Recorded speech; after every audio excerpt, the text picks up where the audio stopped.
இங்கே இந்த தேர்தலிலே நம்முடைய முதலமைச்சர் அவர்கள் தந்திருக்கக்கூடிய வாக்குறுதிகள் உங்களுக்கு நல்லா தெரியும்.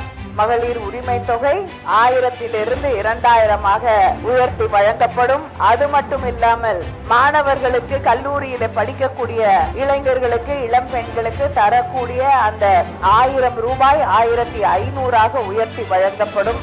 விவசாயிகளுக்கு 20 லட்சம் விவசாயிகளுக்கு மேல் பயன்படக்கூடிய வகையில எந்தவித மீட்டரும் பொருத்தப்படாத மின் மோட்டார்கள் 20 லட்சம் விவசாயிகளுக்கு மேல் வழங்கப்படும். படித்து முடித்துவிட்டு வேலை தேடக்கூடிய இளைஞர்கள் அவங்களுக்கு நம்முடைய ஆட்சி வந்தவுடன் மாதம் 1500 ரூபாய் வழங்கப்பட்டு அவங்களுக்கும் பயிற்சிகள் வழங்கப்படும். வேலை கிடைப்பதற்கான பயிற்சிகள் வழங்கப்படும். அந்த 6 மாசத்துக்கு அவங்களுக்கு 1500 ரூபாய் ஒவ்வொரு மாதமும் வழங்கப்படும். இந்த தூத்துக்குடி மாவட்டத்துல மட்டும் மகளிர் உரிமை தொகை பெற்றுக் கொண்டிருக்க கூடியவர்கள் 3,24,074 பேர். அவங்க அத்தனை பேருக்கும் அடுத்த மாசத்துல இருந்து நம்ம ஆட்சி வந்த பிறகு அது 2000 உயர்த்தி வழங்கப்படும். தூத்துக்குடி மாவட்டத்தில் மட்டும் வழங்கப்பட்டு இருக்கக்கூடிய பட்டாக்கள் 58,469.